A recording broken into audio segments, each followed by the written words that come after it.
Before we begin, remember one thing. In this world, nothing is free. Every dream, every success, every step forward has a price, and today's story will show you exactly what that price looks like. The night was colder than usual, and the small mountain town lay silent under a blanket of soft fog, streetlights flickering weakly as if they were tired of fighting the dark. In a tiny wooden house at the edge of the town, a young man named Ryan Hale sat alone on his porch, staring at the sky as if the stars were hiding answers he desperately needed. He was 20 years old, full of dreams he couldn't afford and hopes he couldn't let go of. His world felt too small for the weight he carried on his shoulders. Inside the house, his mother was asleep after a long day of cleaning offices. His father lay exhausted from repairing old engines at the mechanic shop, and his little sister Emma dreamed peacefully, unaware of how close their family was to breaking under the pressure of bills and responsibilities. Ryan whispered quietly to himself, "There has to be a way out of this. There has to be." He wasn't asking for miracles. He was asking for a chance. The next morning, he walked through the town square, watching people carry their routines like heavy bags on their backs. Something bothered him. Everyone in town talked about fresh bread, but the only bakery was miles away, too far for elderly neighbors and too inconvenient for those who didn't have cars. And then the idea hit him. Small, foolish, impossible, but real. What if he could bring the bread to them? What if he could sell it himself? The problem was simple. He had no money, not even enough to buy one loaf. But courage was free, and courage was all he had left. So he made a decision. He walked for hours along the sun-faded road leading out of town until he reached the Harris Bakery, a small, aging building with a smell strong enough to bring childhood memories back to life. Inside stood Mr. Harris, a man carved out of stubbornness and experience. When Ryan approached him, the old man didn't smile. He rarely did. "What do you want, boy?" he asked sharply. Ryan swallowed his fear. "Sir, I'd like to sell your bread in my town. People want it, but they can't travel this far. If you allow me to take some each day, I'll sell it and return the money in the evening. I'll keep only a small profit." Mr. Harris narrowed his eyes. "You want the bread without paying up front?" "Yes, sir. I don't have the money yet." "Then why should I trust you?" Ryan took a breath. "Because I won't quit. Because I'll come back every day, no matter what. I just need one chance." For a long moment, the only sound in the bakery was the ticking of an old clock. Then, with a tired sigh, the old man said, "Fine, 1 week. If you fail even once, don't come back." That was the moment Ryan's life shifted. The next morning, he carried a basket of fresh bread back to town, its warmth seeping into his hands like hope. He set up a small stand near the park, a wooden crate with a cloth thrown over it. He wasn't confident, but he tried. He called out, "Fresh, warm bread, just arrived." People ignored him at first. They didn't trust him, so he offered free samples, just a bite. And suddenly a crowd formed. By sunset, every loaf was sold. He ran back to the bakery with the money, breathless, and placed it on the counter. Mr. Harris gave him a tiny nod, his version of approval. "Come tomorrow." Days turned into weeks, and Ryan's routine became a personal ritual. Wake before sunrise, walk miles, carry bread, sell it with a smile even when he was tired, save every dollar possible. Children called him the bread guy. Emma helped him decorate the stand with colorful drawings. His mother brought him warm tea on cold evenings. For the first time, Ryan felt something he hadn't felt in years: progress. But progress always wakes up the storms, and Ryan's storm arrived in the form of a shiny black truck and a glowing new sign, Eric's Delights. A new bakery, modern and fancy, run by a young businessman named Eric Monroe. People were instantly drawn to the bright pastries, stylish decorations, and charming atmosphere. Ryan watched helplessly as his sales dropped overnight. Doubt crept into him like a shadow. What if he failed? What if everything he built disappeared? But giving up was easy. Fighting was harder, and Ryan chose the harder path. He spent the next few nights studying, observing, asking questions, not to people, but to himself. What made Eric's bakery attractive? What made people choose him? What could he do better? The answers were simple, but powerful. Eric's place looked beautiful.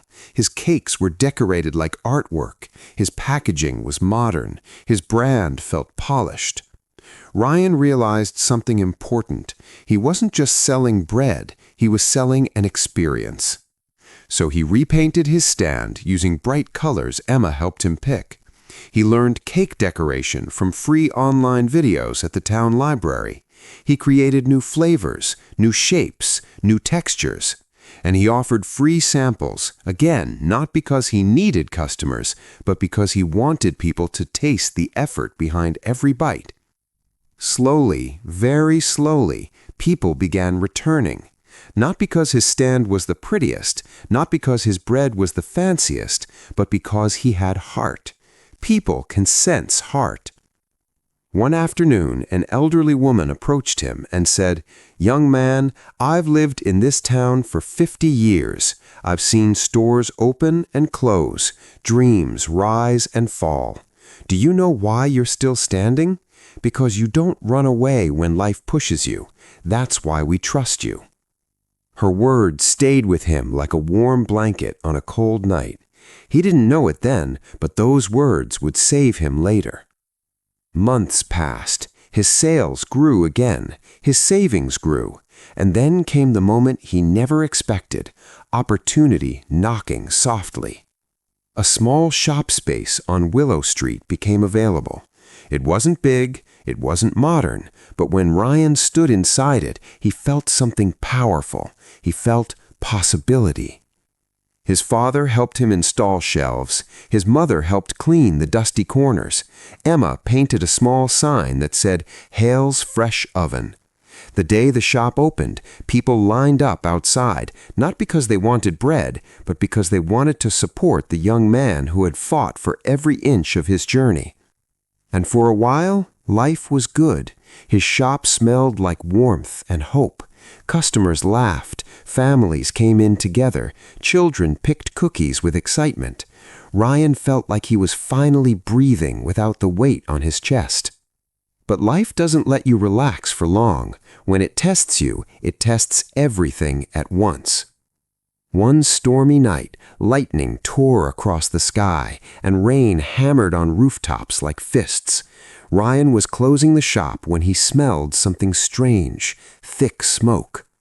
His heart stopped. He ran inside and saw flames rising near the old oven. Heat blasted against his face. Panic gripped him. He threw water, blankets, anything he could grab. He fought the fire alone, coughing through the heavy smoke. By the time he put it out, half of his equipment was destroyed. The shop was blackened. His dream was hurt. The next morning, people gathered outside the burned bakery. Some looked sad. Some whispered doubts. Some said, maybe he won't come back from this. Ryan stood in the middle of the charred floor, the walls darkened, ashes covering the counters, and for the first time in months, he felt truly scared. Scared of losing everything he fought for, scared of disappointing his family, scared of becoming the version of himself he thought he had left behind, the one who had nothing. But then he heard something in his mind, a voice, his father's voice. Dreams aren't free, son. They cost hard work. They cost pain. And suddenly, Ryan felt a fire inside him, stronger than the fire that destroyed his shop.